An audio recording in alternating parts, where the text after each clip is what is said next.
Ele não é por mim, mas Deus é por mim. É vingança. E caminho, é o caminho divino da espiral? É um falso movimento, é ilusão. É ilusão, a gente vai ter que drenar isso. No mundo regenerado ficam espíritos do nível de Bezerra. Do nível... No mundo regenerado, sim, mas calma, tem escalas. Né?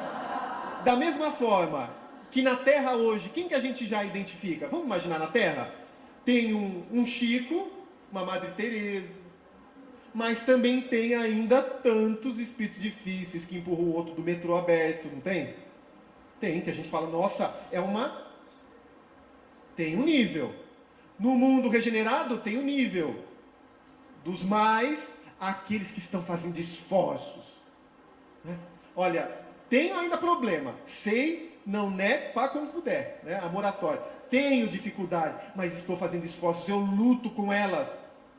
Os espíritos nobres, diz Emmanuel, conseguem repelir um pensamento contrário ao bem com energia. Eles conseguem.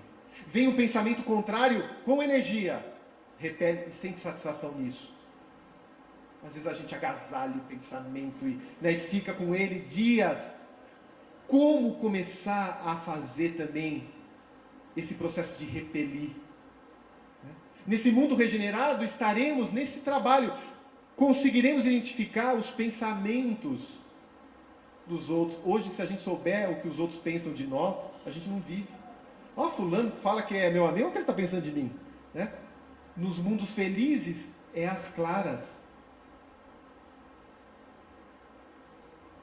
Muitas vezes esse processo somente acontecerá com a desilusão, essa volta. Como que eu me desiludo? Olha, às vezes a gente já se desiludiu nessa existência. Às vezes uma doença desilude. Eu tinha tanto poder, adoeci, agora estou até... Nossa, mas e aquele poder? Era ilusão. Nada do que persiste ao tempo é verdadeiro. Nada material que não persiste ao tempo, que não resiste ao tempo, é verdadeiro. O meu corpo é verdadeiro? É verdade? Ele se deteriora. A minha riqueza na terra? Não. O meu poder na terra? Não, porque no plano espiritual a hierarquia é moral. Quando a gente lê Nosso Lar, os ministros ali, Clarencio, não foi eleito porque conhecia o governador de Nosso Lar. Eu conheço o governador e coloquei Clarencio. Não, autoridade moral. Ministra veneranda, não é um acaso. 100 anos ininterruptos, quando André Luiz escreveu Nosso Lar, de obra no bem, diária. Na espiritualidade. E ela continuamente trabalhando nas suas reencarnações. E a gente vai imaginando, uma das únicas a ver Jesus na colônia Nosso Lar, juntamente com o governador. A autoridade é moral. Então é isso que a gente vai construindo e tem que se desiludir. Enquanto ainda é tempo. Quais são, que a gente vai ver, os nossos desejos, aquilo que nos alimenta? Cai em si, Eu preciso então, no dizer de Paulo, me desgostar disso para retomar a minha caminhada. Olha lá, voltei. Venci aquele sentimento. Me desgostei. Retomei para a marcha ascensional. Uma pergunta: o que eu tenho que me desgostar hoje? Tem alguma coisa que nos alimenta e que a gente sabe que não faz parte desse caminho divino? O que me alimenta? Às vezes o que está me alimentando é a maledicência. Falar da vida dos outros. Me alimenta. Eu preciso me desgostar disso. Olha só. E às vezes eu só vou perceber isso, me desiludir, quando eu for vítima de uma armadilha alheia de maledicência. Às vezes eu só vou perceber como isso é importante quando eu falar a verdade e ninguém acreditar em mim. Daí eu vou valorizar como é importante não dar informações falsas. O que eu preciso me desgostar? E aí, ó, a marcha avança. O nosso tempo é curto, mas ainda temos...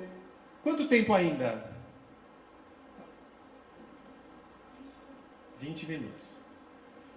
Qual deveria ser o principal desejo na vida de um espírito quando encarnado? Qual deveria ser o principal desejo na vida de um espírito quando encarnado? É o Evangelho que vai responder. Crescer. Crescer espiritualmente. Crescer moralmente. O seu aperfeiçoamento moral. Está no Espírito Protetor, Cracóvia, 1861, capítulo 11, item 13.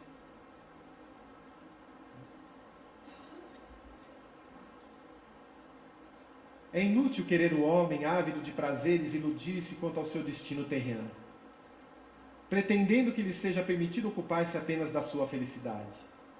Certo que Deus nos criou para sermos felizes na eternidade, mas a vida terrena deve servir unicamente para o vosso aperfeiçoamento moral.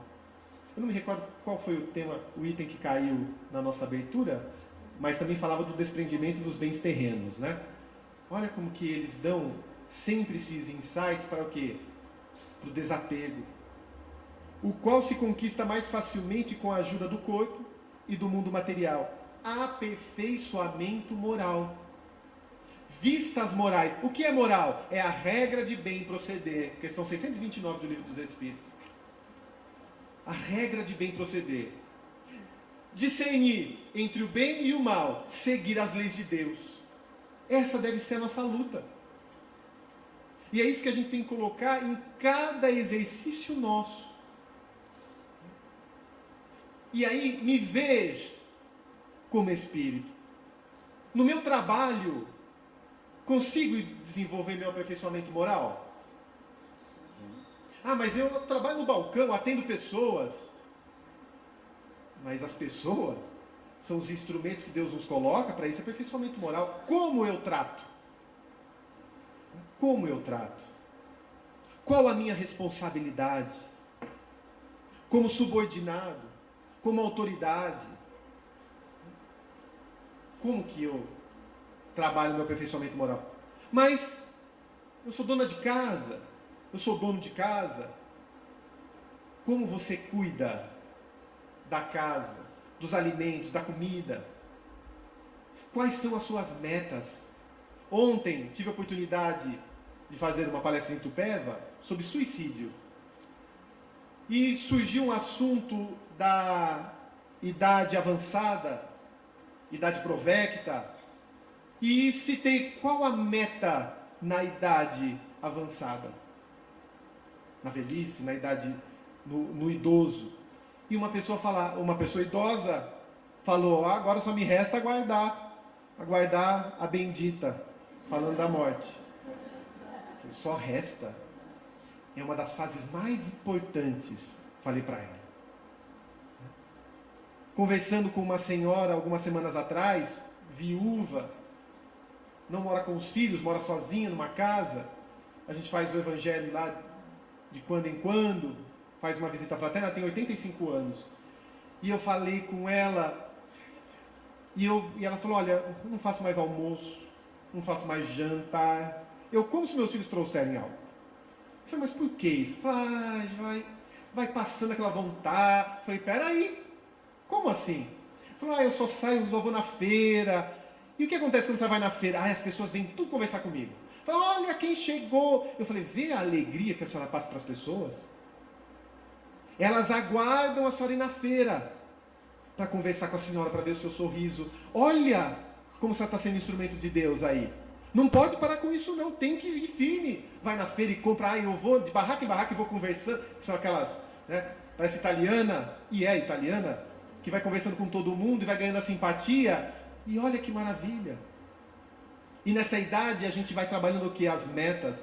O que falta ainda para eu transformar, para entrar no plano espiritual depois, mais asserenado? Não que qualquer um de nós não possa desencarnar antes.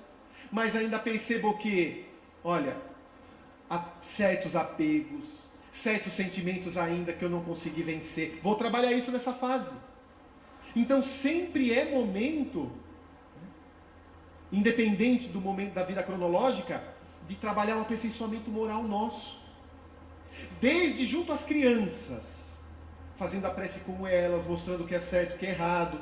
O espírito tem essa necessidade para não definhar espiritualmente nessa existência por falta de balizas morais. Quais são os desejos que alimentam minha vida? Quais são os desejos? O desejo fala muito da nossa realidade espiritual. Todo desejo, Evangelho segundo o Espiritismo, todo desejo na essência, desculpa, Emmanuel, é uma entidade tomando a forma correspondente. Vou me corrigir de novo, André Luiz. Vai lá. Voltando, Emmanuel. Todo desejo na essência é uma entidade tomando a forma correspondente. Desejo é realização antecipada. Querendo, mentalizamos. Mentalizando, agimos. Agindo, atraímos. E atraindo, realizamos. A vida é sempre o resultado de nossa própria escolha. O pensamento é vivo e depois de agir sobre o objetivo a que se endereça, reage sobre a criatura que o emitiu, tanto em relação ao bem quanto ao mal. Olha só o que envolve o processo de desejar. O que envolve o processo da ideia, a ideia fixa. O que projetamos, às vezes vem, pessoal, com um insight, uma ideiazinha perturbadora. Perturbadora.